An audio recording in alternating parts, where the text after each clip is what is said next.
안녕하십니까. 황태순TV의 황태순입니다. 2021년 3월 14일 일요일 오후입니다. 오늘 일요일임에도 불구하고 이상권 부장, 이상권 전 매일신문 정치부장 네. 두 번째 출연해 주셨습니다. 감사합니다. 불러주셔서 감사합니다. 아니 지난번에 이 부장 나와서 첫 흔한 입봉한다고 그러죠. 우리 예. 처음에 저 방송 나오시고 나서 반응이 아주 좋아요.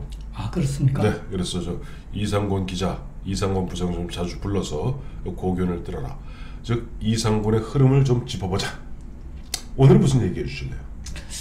오늘은 지금 한창 지금 논란이 되고 있는 대통령의 양산 사저 논란하고 말이죠. 네.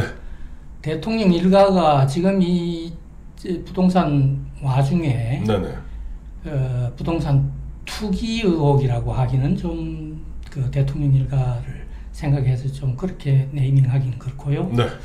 투기 논란이 좀 있습니다. 예. 이런 부분들을 가지고 대통령이 또 스스로 해명한답시고 나와서 네네. 이야기한 것이 국민들에게 큰 반감을 불러일으키고 이런 사안에 대해서 네네. 제가 좀 말씀을 드릴까 합니다. 그래요. 문재인 대통령 어젠가요? 그저께인가요? 페이스북에 오랜만에 예. 직접 필봉을 휘두르셨어요. 예. 뭐 들리는 말에 의하면 휘하의 비서관들 다 말렸다는 겁니다. 그렇죠. 말렸는데 본인은 좀 그만하시죠. 쫌스럽고 민망스럽게. 뭐가 잘못된 거예요? 아니 저는 거기에 네. 좀스럽다는 말씀을 직접 하시던데 네. 그 좀스럽다고 하면은 사람이 좀 옹졸하고 네네. 좀 좁다는 그런 이야기 있지 않습니까? 그렇죠. 그러면은 자기 양산 사저에 대해 가지고 문제를 제기하는 국민들이나 네네. 국민의 대표인 국회의원들이 네. 좀스럽다는 이야기인데 그 자체가 저는 오히려 더 좀스러운 이야기 아니냐.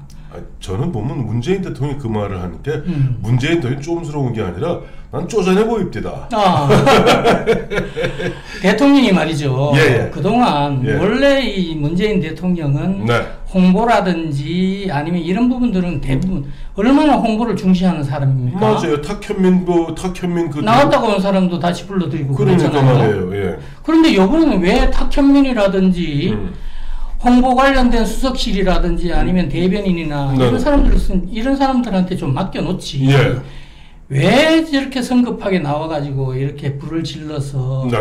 국민들 속을 뒤집는지 도무지 이해할 수가 없습니다. 방귀를 껴서 그렇습니다. 원래 우리나라에 방귀 낀 놈, 똥 낀 놈이 성낸다고 그러잖아요. 맞습니다. 이게 방귀를 본인이 꼈기 때문에 밑에 비서관도 방귀를 꼈으니 어떻게 좀 해줄 수가 없는 모양입니다. 그래요. 그리고 그와 같이 직접적 반응을 보이고 또 보면 앞서 말씀하신 대로 보면 대통령으로서 쫌스럽니 뭐니 하고 야당을 갖다가 그렇게 매도하는 품격에 문제가 있는데 사실 보면 우리 문재인 대통령 광화문 대통령 시대를 열겠다고 공언한 적 있지 않아요? 그렇죠. 어디 갔어요? 그러니까 이런 부분들도 그래요. 네네. 그렇게 취임사 때는 광화문 대통령 시대를 열겠다. 네. 광화문 청사 시대를 열겠다. 네네. 이렇게 이야기하지 않았습니까? 네네. 요번에도 만약에 자신이 네. 페이스북에 올린 대로 네네. 양산 사저가 경호시설 때문이라든지 네네. 이런 부분들 때문에 새롭게 멀쩡한 양산 집이 따로 있지 않습니까? 원래 있죠. 원래 집이 있는데 예. 제가 보니까 이제 뭐 어떤 연유인지는 모르겠습니다만 통도사 부근 그쪽인 것 같아요. 지산이라는 데가 보니까 영축산이라고. 영축산. 네, 영축산이라고 거기가 이제 보통 영남알프스라고 이야기를 하는 데인데 그쪽으로 이제 옮기시려고 하는 것 같은데. 네. 그렇게 해서 경호시설이 필요하다든지 퇴임 이후에 그런 것이 좀 필요하다라고 하면 자기가 늘 이야기했던 대로 광화문 대통령 시대 아니면 또 광화문에서 옛날에 취임사 때는 대토론회까지도 하겠다고 공약하지 않았습니까? 그런 식으로 해서 국민들한테 솔직하게 퇴임 후에는 이런 식으로 필요해서 옮기려고 합니다라고 미리미리 이야기를 했으면 얼마나 좋습니까? 그래요. 야당도 이 문제를 대통령 양산 사저 문제를 지금 대통령은 페이스북에다가 뭐 선거 기간이다 라고 이야기하면서 그렇게 야당을 좀 폄훼하는 그런 이야기를 했습니다만 선거 기간이 아니라 오늘 주호영 원내대표가 쓴 페이스북을 보니까 네. 야당은 벌써 이 문제를 1년 전부터 제기를 했다고 그래요. 맞아요. 첫 번째 보면 첫 번째 이 평산마을이라고 합니다. 그 영축선 아래. 예. 그 평산마을 사저가 논란이 산 거는 4월이고 예. 그것이 문제가 되었던 것이 지난해 6월입니다. 6월부터 야당에서 집요하게 문제를 제기했는데 문제는 그때 보니까 하도 윤석열 쪽으로 눈들이 가 있어서 애청자를 깜빡한 거예요. 당시 추미애가 칼춤 출 때 그때 이야기군요. 맞습니다.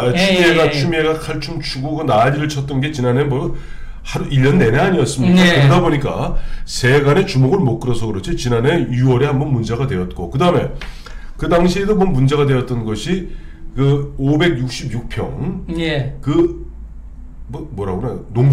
농지 그 문제를 갖다가 사면서 영농계획서 그거 내면서 문재인 대통령이 11년 동안 그러니까 농사를 직접 지었대요. 네네네. 어떻게 생각하세요?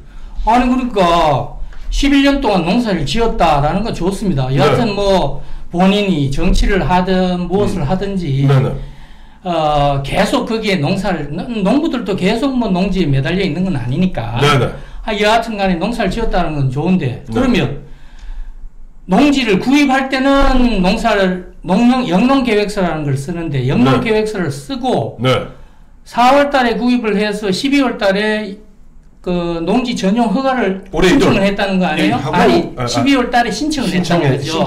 신청을 하고 1월 달에 이제 농지 전용 허가가 나오고 건축 허가가 나왔대요.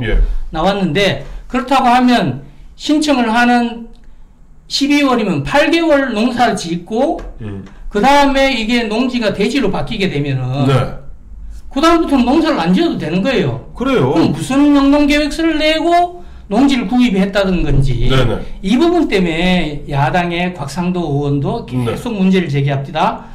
농지법 위반이라는 거예요. 마치 그 말씀 잘하셨어요. 오늘 보니까 주호영 원내대표 이 양반도 아까 곽상도 의원도 뭐 유명한 검사 출신이지만 주호영 의원 같은 경우도 20년 판사 경력이 있지 않습니까? 보니까 농지 구입 용도 변경 문재인 대통령은 다 법대로 하고 있다는데 죄송합니다만은 주호영 변호사 주호영 20년 판사 경력의 주호영 의원만은 모두 불법이랍니다. 그리고 그게 아닌 거예요. 그러니까. 그리고 또 문재인 대통령과 똑같은 행태를 벌이는 사람들이 한 해에도 수천 명이 처벌을 받고 있답니다. 그리고 오늘 보니까 주호영 원내대표가 한번 콱 찔렀어요. 아주 세게 찔렀는데 그러니까 좀스럽다 그러니까 그 주호영 원내대표도 가만히 있겠습니까? 그러니까 좋다. 11년 동안 너 저 농사 직접 경영했으면은 비료, 농약, 종자, 뭐 등등등 들어간 거 있을 거 아니냐. 영농 관련 지출 내역 공개하라. 할 수 있을까요? 뭐 한다고 하면 뭐 어떤 식으로든 다든지 하긴 하겠지만 가짜로 하면 안 되죠. 그렇다고. 여하튼 대통령이 정말 이런 식으로 하는 게 좀스러운 이야기고 정말 잘못된 부분이고 이건 국민들한테 SNS로 국민들과 야당한테 좀스럽다고 협박을 하고 할 것이 아니라 대통령이 정말 진솔하게 국민들에게 이러이러한 전후 사정을 이야기하고 양해를 구해야 되는 그런 일이지 이번엔 분명히 대통령의 애라를 범한 겁니다. 저는요 가만히 보면 문재인 대통령이 보면 이따금씩 청와대 발로 경로했다 하는 보도들이 나오고 있어요. 경로했다. 그러면 또 뭐 대표적으로 올 초죠. 올 초에 그 당시에 원전, 뭐 북한에 원전 지어주는 이 말을 문제 갖고 그 당시 이제 보면 김종인 비대위원장이 이적행위다라고 했을 때 바로 그 다음날 나온 얘기가 대통령이 경로했다. 근데 이건 경로를 넘어서 직접 본인이 이제 막 뭐 선거고 나발이고 간에 막 쓰기 시작한 거예요. 대통령이 뭔가 좀 초조해 하는 것 같아요. 아니에요. 제가 답을 알려드릴게요. 그래요? 오늘 아마 우리 이상권 부장도 이건 모를 겁니다. 이상권 부장 오늘 보니까 월간조선 흐름에 쓴 거 보니까 지금 아들 문준용 씨의 갭 투자 문제, 그다음에 문다혜 양의 양평동 1억 4천 차익 남긴 문제, 그다음에 서서방이라고 있죠. 천암, 손아래 천암. 아니 사위. 아, 사위. 예. 요즘 근데 결혼 뭐 다혜씨 남편인데 뭐 결혼했단 말도 있고 이혼했단 말도 있고 참 뭐 정확히 모르겠습니다만 하여튼 서서방 구기동 빌라 그것도 부부지간에 무슨 뭐 저 증여하고 어쩌고 5억 얼마에. 예. 그다음에 이제 처남 그러니까 김정숙 씨의 남동생. 그렇죠. 47억 차이 난기 문제, 이 문제를 꼭꼭꼭 짚어주셨는데. 예. 그랬었죠. 그 문제에 대해서 지금 보면 문재인 대통령이 뚜렷하게 대답 못하고 있잖아요. 대답 못하는 게, 네. 저는 문 대통령이 네. 임기 초부터, 네. 임기를 시작할 때부터 특별감찰관 있잖아요. 청와대 특별감찰관. 박근혜 대통령 시절에 만들었던 특별감찰 이석수 감찰관. 우병우 씨하고 와당탕 문제가 생겼던. 네. 그러고 나서 문재인 대통령도 대통령 선거 당시에는 공약을 했던 사안이거든요. 네네. 그런데 임명을 안 해요. 민정수석실에서 충분히 감당이 가능하다라고 해서 임명을 안 하고 네. 지금까지 온 게 네. 이런 대통령 일가의 지금 같은 어떤 부동산 의혹이라고 할까, 추문이라고 할까, 네네. 이런 부분들을 낳은 것 같아요. 봐라요. 이제 그러겁니다. 문준영 씨, 문다혜 씨, 그다음에 서서방 문제 쭉 나오고 있다가 최근에 터졌던 사건이 바로 처남의 47억 차익 예약입니다. 처남 47억은 특별감찰관이면 충분히 가능하거든요. 그렇죠. 근데 그 처남 47억이 지난주에 터진 거예요. 예. 지난주에 보도가 됐고, 물론 그것이 이제 2002년부터 2009년까지 그 당시 11억에 매입해서 그 다음에 2010년에 58억에 넘겼다. 그래 47억 남겼다. 예. 라고 이제 보도가 됐죠. 예. 됐고, 이런 상태에서 문재인 대통령 너 보면 사실 아까 말씀하셨지만은 영남의 알프스라는 영축산 바로 보이는 그 아래 기가 막히게 좋은 곳에 지금 맞아요. 문재인 대통령 툭 하면은 저 보면 자기 양산 사저로 갑니다. 맞습니다. 지금 집이 있습니다. 예, 양산 사저 있습니다. 멀쩡한 집이 있습니다. 멀쩡한 집이 있습니다. 그 전에 대통령 선거 때는 말이죠. 네. 호화주택 시비까지 있었습니다. 그 집이. 그래요. 그때는 그래서 자기는 갔다가 원래 살던 구기동 갔다가 뭐 딸하고 문다혜 시장 바꾸고 또 그것도 뭐 하니까 다시 홍제동에서 전세 사는 그런 생쇼를 했습니다. 예, 그랬죠. 그런데 자, 영축산 아래 영남 알프스에 새로 이번 기회에 확실히 돈 땡겨갖고 정부도 나라 돈 땡겨갖고 왕창 1300평 집 짓자고 얘기한 게 과연 문재인 대통령의 생각일까요? 김정숙 씨의 생각일까요? 저도 그런 생각이 듭디다만 뭐 그런 추측을 가지고 제가 말씀드리긴 그렇고요. 네. 제가 오늘 제가 월간조선에 쓴 글에서도 그런 이야기를 했습니다만, 네. 물론 각 대통령마다 다 사정들이 있고 그렇습니다. 네. 사정들이 있고 그런데 이 우루과이 전 대통령 중에 호세 무이카라는 분이 계셨어요. 저도 오늘 처음 알았어요. 호세 무이카라고. 예, 음. 무이카라고. 작년에 이제 정치를 그만두시고 이제 물러나셨는데, 네네. 2010년부터 5년 동안 대통령으로 재임하고 계실 때 네네. 경제도 아주 좋아지고 그다음에 이분이 이제 좌익 게릴라 출신이에요. 네네. 60년대 이 우루과이 독재 정권 군사 독재 시절에 네. 좌익 게릴라 출신인데 네. 이분은 대통령궁을 노숙자들한테 줘버렸대요. 그리고 자기 집이 있었어요. 텔레비전에도 나오고 다큐에도 나오고 네네. 사진에도 나오고 그러는데 네. 거기에 보면 폭스바겐 비틀이라고 하는 아주 낡은 차 있습니다. 딱정벌레 차도 있고 네. 본인이 직접 운전도 하고 네. 그래 진짜 본인이 직접 거기서 텃밭을 가꾸고 농사를 짓습니다. 네. 예. 우리 문재인 대통령과 다른 것으로 짐작되고 있습니다. 정말 어떻게 이렇게 차이가 나는 분. 네. 근데 또 그분도 좌익이고 좌파로 저희들이 좌파이신 분이거든요. 네네. 그렇게 훌륭하게 대통령 하시고, 네. 그 다음에 그분이 제일 싫어하는 그분 말씀 중에 하나가 뭐냐면, 내 정원에는 증오를 키우지 않는다. 그것도 다르네. 그죠? 문재인 대통령 정원에는 우리 국민을 둘로 쫙 갈라쳐갖고 서로 갈라치기, 적폐청산, 증오하기, 내 편 낙인 찍기 이런 거 아닙니까? 그렇죠. 우리 황 대표님도 뭐 좀 낙인 찍히기의 피해자이기도 합니다만 예. 문 대통령님이 물론 다 사정이 있고 그러시겠지만 그런 분들 좀 대통령 수행하셨던 그런 활동이라든지 이런 부분들을 좀 참고를 하시면서 이번 양산 사주 문제라든지 아니면 딸과 아들 문제, 청남 문제, 또 주변에 자꾸 끊이지 않고 일어나고 있는 비리와 부정 문제, 뭐 이런 부분들을 조금 잘 대처해야 되지 않겠나, 저는 그렇게 생각하고 있습니다. 근데 우리 문재인 대통령, 우리 자랑스러운 문재인 대통령은 그야말로 촛불 정신으로 대통령이 되신 분이고, 그렇게 보면은 세상 온 국민들이 이렇게 칭송에 맞이하는 분인데 무엇이 두려워서 그렇게 경호에 신경을 쓰는지 모르겠어요. 기억하시겠습니다만 재작년이던가요? 그 당시 서해 수호의 날에 뭐 대구 잘 아시잖아요. 매일신문 출신이시죠. 그럼요. 그 대구 칠성시장 기관총을 갖고 가서 말이죠. 경호원이 가슴에 품고 이야 참 나는 외투 속에 기관총을 집어넣어가지고 기어난 적 있다 삐죽다 나왔잖아요.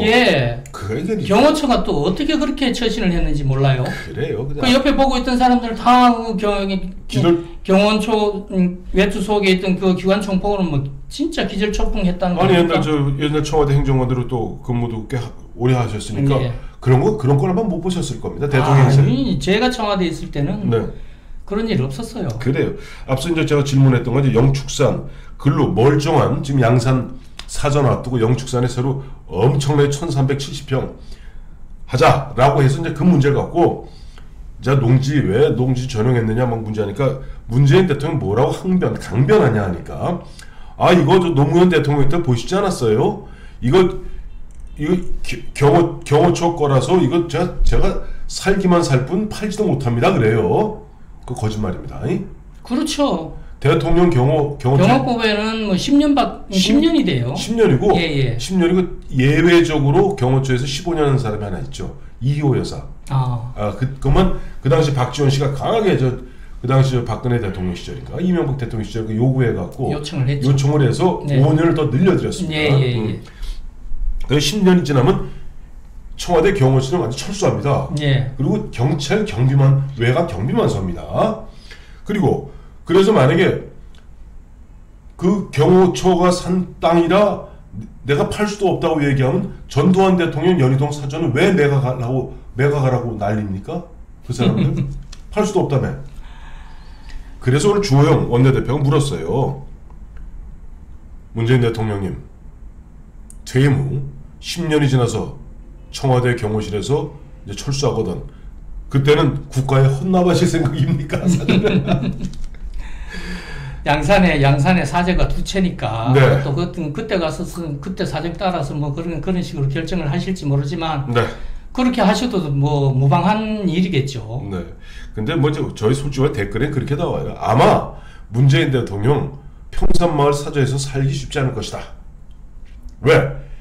뭐 아시겠습니다만 이명박 대통령도 내곡동 사저 그 당시 이제 그 아들 뭐 하고 뭐 어쩌고 저쩌고 조금 잡음이 일면서 결국 특검으로 가게 되었고 결국 이명박 대통령 사저로 이사하는 계획을 백지화시켰죠. 그렇죠. 백지화시켰는데 이런 부분들이 제가 글의 서두에도 말씀드렸습니다만 계영배라고 말이죠. 계영배라고 항상 공자께서는 옆에 계영배라는 그 술잔, 욕심을 항상 경계하겠다라고 해서 70% 차면 다 쏟아져 버리는 그런 술잔이죠. 그러니까 뭐 술꾼들에게는 좀 절주잔이라고 해서 그렇게 뭐 이야기되기도 한 잔이긴 합니다만 공자께서는 그런 걸 옆에도 두고 늘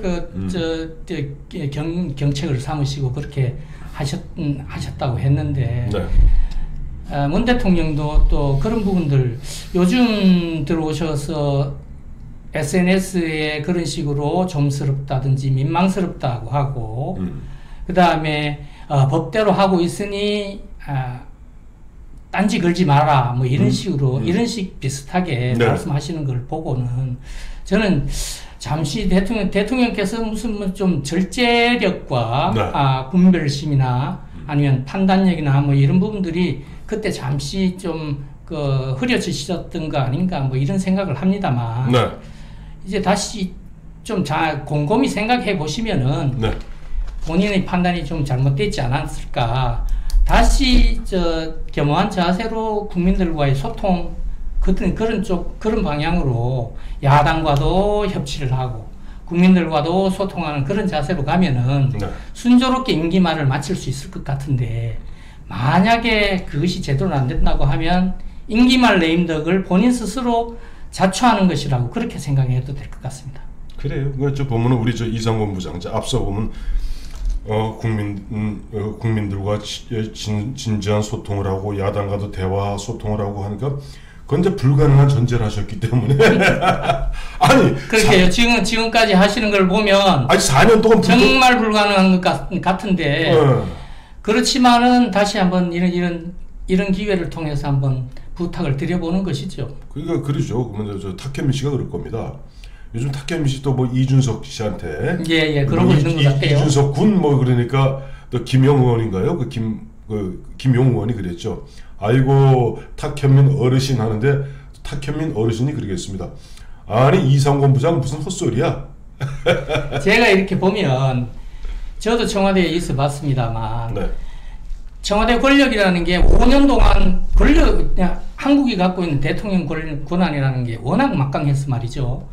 항상 그 속에 있는 사람들이 조금 아부를 한다든지 아첨을 한다든지 뭐 이런 경향들이 좀 많은 것 같더라고요. 그렇죠. 제가 처음에 그런 밑에서 볼 때는 그런 경향이 많은데 대통령도 그런 사람을 정확하게 봐야 될 것이고 그 사람들도 그렇게 내로남불을 하고 야당이나 국민들이 제기하는 문제 제기를 자기들 똑바로 하지도 않는 사람들이 네. 자기들 억측이라든지 아니면 억지 주장으로 그런 사람들 공박을 해서 대통령한테는 뭐 자기가 충신인 양 그런 식으로 좀 내로남불을 하고 이러지 말았으면 좋겠고요. 네. 권력이 막판에 제가 정말 장담합니다만 문재인 대통령 권력이 형편없이 떨어지게 되면 그런 사람들 한 사람 남김없이 다 떠나게 되어 있습니다. 저는 제가 정치부 기자를 하면서 네. 노무현 대통령이 봉하마을에서 그렇게 검찰 수사로 왔다 갔다 할 때 네. 당시 친노 세력이라고 하고 네. 친노 의원이라는 사람이 노무현 대통령 옆에 얼씬거리는 걸 못 봤습니다.